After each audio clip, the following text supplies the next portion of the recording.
Hello दोस्तों, आज हम करेंगे मैथ के महत्वपूर्ण प्रश्न को हल। क्वेश्चन में दिया है कि ए और बी ने एक व्यवसाय क्रमशः 50,000 रुपये तथा 20,000 रुपये से चालू किया। ए ने व्यवसाय में कितने रुपए लगाए? 50,000 रुपये लगाए। और बी ने कितने रुपए लगाए? 20,000 रुपये लगाए। ए इसमें काम भी करता है और लाभ का 20% हिस्सा तनख्वाह के रूप में लेता है। यदि इस तरीके से ए को बी से 38,000 रुपये ज़्यादा मिल जाते हैं तो कुल लाभ बताइए। तो यहाँ पर प्रश्न में दिया है कि दो व्यक्ति है, कौन कौन से? एक है ए और दूसरा है बी। ए व्यवसाय में कितने रुपए लगा रहा है? 50,000 रुपये लगा रहा है। और बी कितने रुपए लगा रहा है व्यवसाय में? 20,000 रुपये लगा रहा है। तो आपको यहाँ पर इतना समझ में आ ही गया है। आगे प्रश्न में दिया है कि ए इसमें काम भी करता है और लाभ का 20% हिस्सा तनख्वाह के रूप में लेता है। तो ए जो एक साझेदार है वो कैसा साझेदार है? सक्रिय साझेदार है। सक्रिय साझेदार वे साझेदार होता है जो व्यवसाय में पूंजी भी लगाता है और पूंजी लगाने के साथ साथ वह कार्य भी करता है। आप यहाँ पर देख सकते हो प्रश्न में लिखा हुआ है कि जो ए है वो इसमें काम भी करता है, यानी कि पैसे देने के साथ साथ वह अपना समय भी देता है, उसमें कार्य भी करता है। तो उसको जो लाभ मिलेगा वो कितना मिलेगा? 20%। जो कुल लाभ होगा उसका 20% हिस्सा तनख्वाह के रूप में मिलेगा। तो आइए अब हम यहाँ पर प्रश्न को समझते हैं। आप यहाँ पर मान सकते हो कि 100 यूनिट लाभ होता है। बिल्कुल, आप ये तो मान ही सकते हो कि वर्ष के अंत में 100 यूनिट लाभ होता है। और 100 यूनिट लाभ में से 20% यानी कि 20 यूनिट जो है वो किसको मिलता है? वो तो ए को मिलता ही है। क्यों मिलता है? क्योंकि ए एक सक्रिय साझेदार है, वे कार्य भी करता है, इसीलिए ए को 20 यूनिट लाभ मिलता है 100 यूनिट में से, और ये उसकी सैलरी मानी जाएगी। अगर 20 यूनिट तो ए को मिल ही गया है तो अब बचेगा शेष कितना? 80 यूनिट बचेगा। और 80 यूनिट को बांटा जाएगा किस किस के बीच में? ए और बी के बीच में बांटा जाएगा। और ए और बी के बीच में कैसे, किस तरीके से बांटा जाएगा? आपको पता है कि जो पूंजी है उसका अनुपात यहाँ पर हम निकाल लेते हैं। ए के द्वारा लगाई गई पूंजी 50,000 है और बी के द्वारा लगाई गई पूंजी 20,000 है। तो पूंजी का जो अनुपात होगा उसी अनुपात में इनको लाभ मिलेगा। तो यहाँ पर जो ये 80 यूनिट है इसको बांटा जाएगा किस किस के बीच में? ए और बी के बीच में बांटा जाएगा। और ए को मिलेंगे कितने हिस्सा? 5 हिस्सा मिलेगा। और बी को कितना मिलेगा? 2 हिस्सा। अगर यहाँ पर 80 यूनिट के हम 7 भाग कर दे, क्योंकि 5 और 2 कितना होता है? 7 होता है। अगर 80 यूनिट को हम 7 भागों में बांट दें तो उसमें से 5 भाग जो है वो ए को मिलेंगे और 2 भाग किसको मिलेंगे? बी को मिलेंगे। तो अब हम यहाँ पर प्रश्न को आसानी से हल करने के लिए यहाँ पर जो ये 100 यूनिट लिखा है हमने, इसको हम यहाँ पर मान लेते हैं 700 यूनिट, क्योंकि इससे कैलकुलेशन क्या हो जाएगी? आसान हो जाएगी। तो आप एक बार समझिए यहाँ पर कि 700 यूनिट कुल लाभ होता है, जिसमें से 20%, 700 का 20% कितना होगा? 140 यूनिट होगा। तो 140 यूनिट किसको मिलते हैं? ए को मिलते हैं, क्योंकि ए सक्रिय साझेदार है, पूंजी लगाने के साथ साथ वह कार्य भी करता है। तो ए को तनख्वाह मिलती है। और कितनी मिलती है? कुल लाभ का 20%। 700 यूनिट कुल लाभ है तो कुल लाभ का 20% है 140 यूनिट। तो ए को सैलरी के रूप में मिलते हैं 140 यूनिट।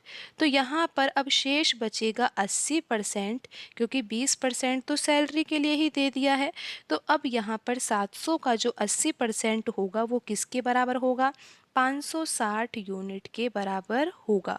आप ऐसे भी समझ सकते हो, 700 में से 140 घटाएंगे तो 560 यूनिट ही तो बचेगा। अब ये 560 यूनिट जो है वो ए और बी के बीच में बटेगा। और किस तरीके से बटेगा? जो इन्होंने पूंजी लगाई है, पूंजी का जो अनुपात होगा वही लाभ का अनुपात होगा। तो यहाँ पर 5:2 जो है ये इनके द्वारा लगाई गई पूंजी का अनुपात है। तो यही अनुपात किसका होगा? लाभ का अनुपात होगा। तो आप यहाँ पर देख सकते हो कि जो ये 560 यूनिट है, ये किस किस को बटेगा? ए और बी को मिलेगा। तो यहाँ पर आप समझिए कि जो ये 560 यूनिट है, ये किस किस को बटेगा?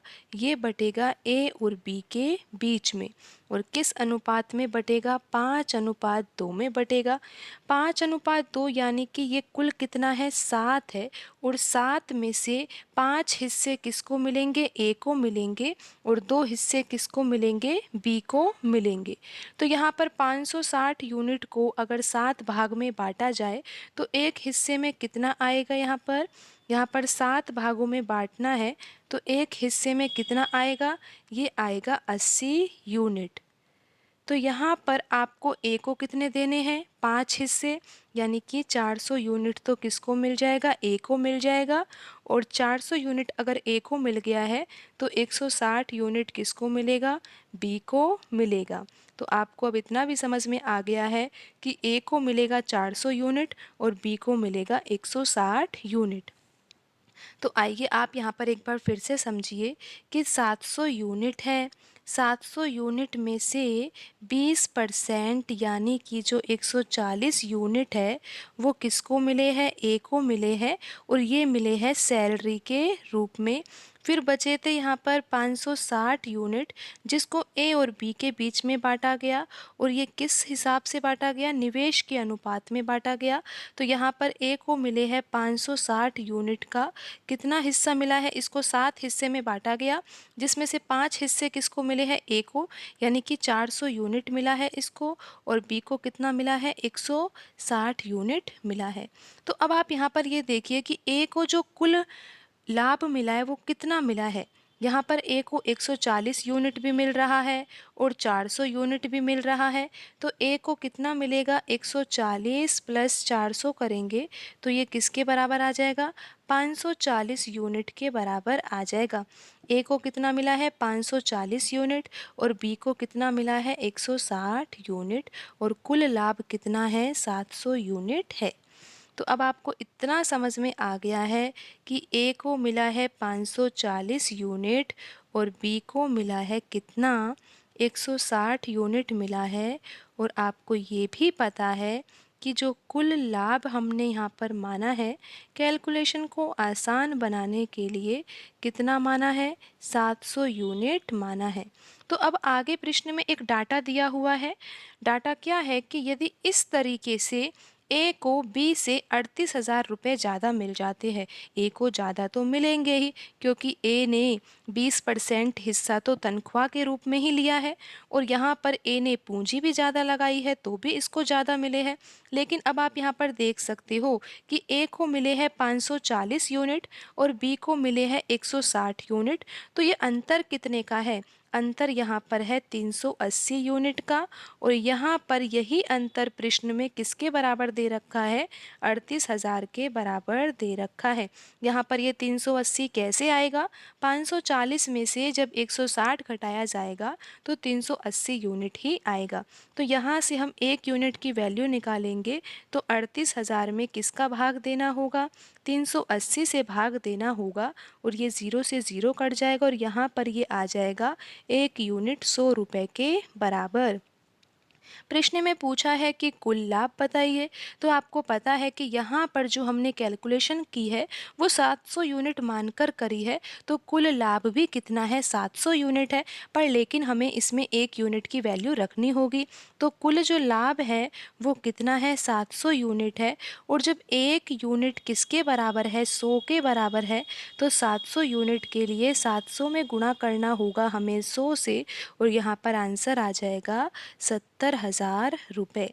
तो कुल लाभ यहाँ पर कितना होगा? 70,000 रुपये होगा। अगर यहाँ पर प्रश्न में पूछा जाता कि ए को कितना लाभ हुआ है तो ए को 540 यूनिट मिला है और 1 यूनिट की वैल्यू 100 रुपये है तो 540 यूनिट की वैल्यू 54,000 हो जाती। तो ए को मिलने वाला लाभ कितना होता? 54,000। बी को मिला है कितना 160 यूनिट, 1 यूनिट 100 रुपये के बराबर है, तो बी को कितना मिल जाता 16,000 रुपये मिल जाता। और कुल लाभ यहाँ पर कितना हुआ है 70,000 रुपये हुआ है।